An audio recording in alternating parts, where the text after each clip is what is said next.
Hey guys, so it seems like we do have some good news here about the Samsung Galaxy S5, and this time around it's about the 16GB variant. The Galaxy S5 of course will be available in different variants like 32GB variant, and I haven't seen the 64GB variant.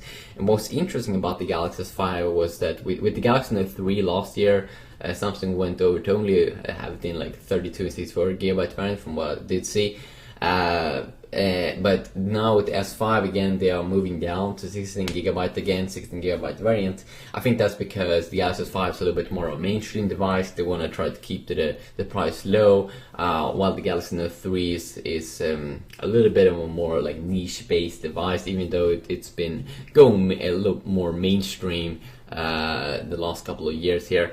But we have some good news about 16GB variant of the S5. Now, when the Galaxy S4 last year came out with 16GB variant, we only had 9GB available actually.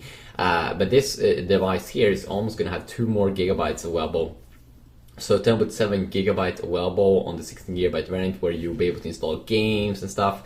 Now here's the thing, I mean, you do have this micro SD slot also in this phone, 128GB, but most of the time the Google Play Store games are just getting bigger and bigger now in size. A few of them is already in a few couple of gigabytes. If you want to, I mean, usually you won't be able to install them on the micro SD slots. Even if you buy a big micro SD slot card, you won't be able to move over all that app data to the SD card. So 10.7GB on 16GB variant, that's like what you're gonna have to install heavy games. So that's maybe for a maximum of like 5 heavy games, and that kind of sucks. And I'm probably sure that it's gonna be a little bit harder to get the 16GB or the 32GB variant of the S5, because that's something that I did see last year with the Galaxy S4.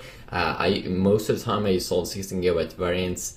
32GB variant was definitely not as popular, but it could be good. I mean, if you want to be able to have a lot of games on your device, yeah, it's gonna suck a little bit. It's a little bit easier probably with iPhones. I don't think that they take up as much as like 5GB almost.